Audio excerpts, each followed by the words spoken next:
Hey, this is Heidi Dawson. If you love all things health and wellness and style of any kind, hang out here with me each week. I'm obsessed with never-ending improvement, and it's all in an effort to help each one of us live a wildly successful lifestyle. Subscribe today so you don't miss a thing. Hi guys, welcome to the 84th episode of the Wildly Successful Lifestyle Podcast.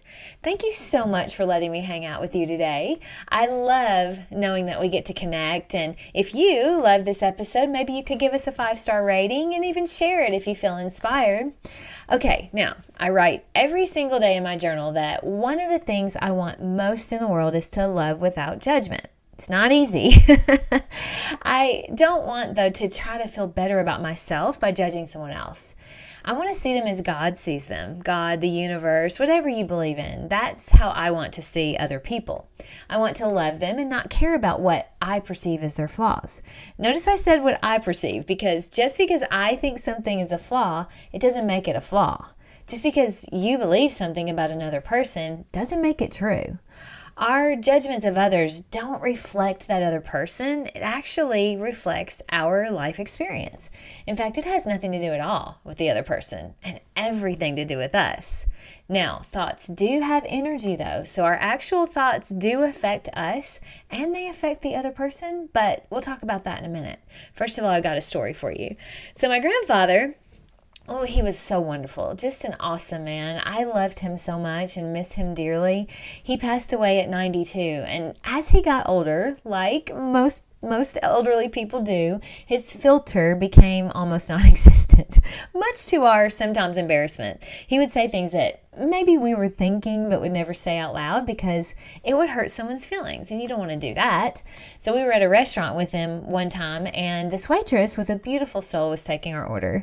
And my grandfather, thinking he was helping her, told her that her being obese was just not good for her health. I tried to crawl under the table, but it wouldn't work because the booth was full and there were too many of us sitting there to fit underneath.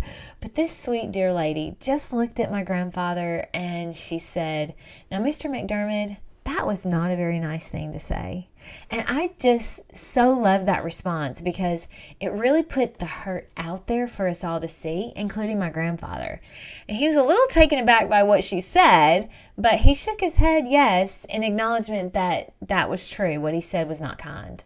Now, most of us are not out there speaking every thought like that, thank goodness. And he did have the starting of dementia at that point, so I want to make sure you don't judge him too harshly.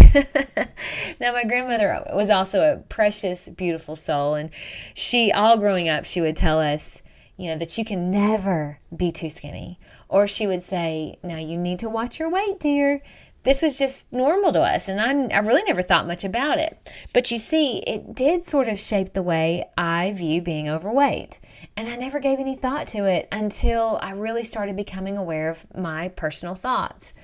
Now, when I see someone now that is very overweight, rather than judge them immediately, I've started asking myself what I love about them, what I could love about them. Perfect strangers. I ask myself what I would love about that person if I knew them.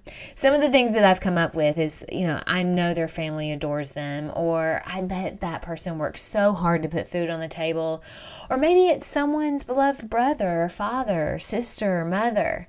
I've started changing my habit patterns of the way I see that person. It isn't always perfect and I still fail, but you can see how we interpret the world through our past experience. This is universal. We all do it. But our thoughts do have energy though. Our thoughts affect us and they affect those around us as well. You can change your relationship with someone simply by changing your thoughts about them.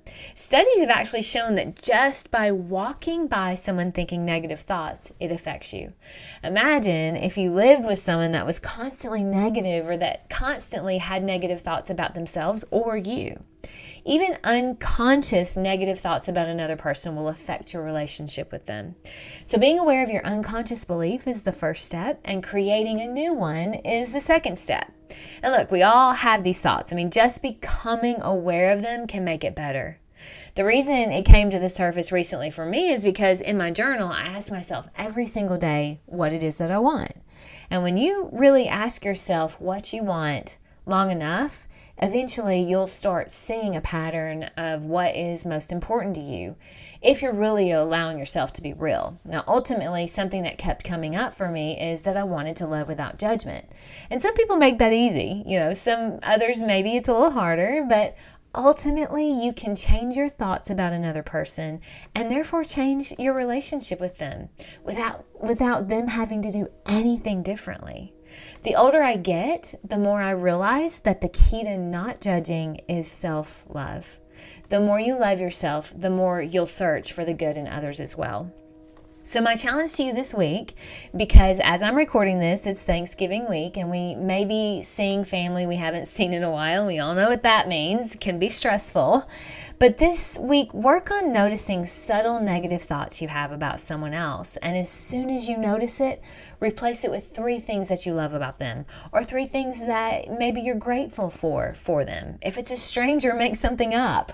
Make something up that's nice about them. Not only will you notice you're happier, but my guess is you'll notice your relationships will feel better as well. I love you guys, and I'll talk to you in a few days. Don't forget to subscribe and share with your friends, because we're just going to keep going bigger and better places together, and I love that about us. Talk to you in a few days.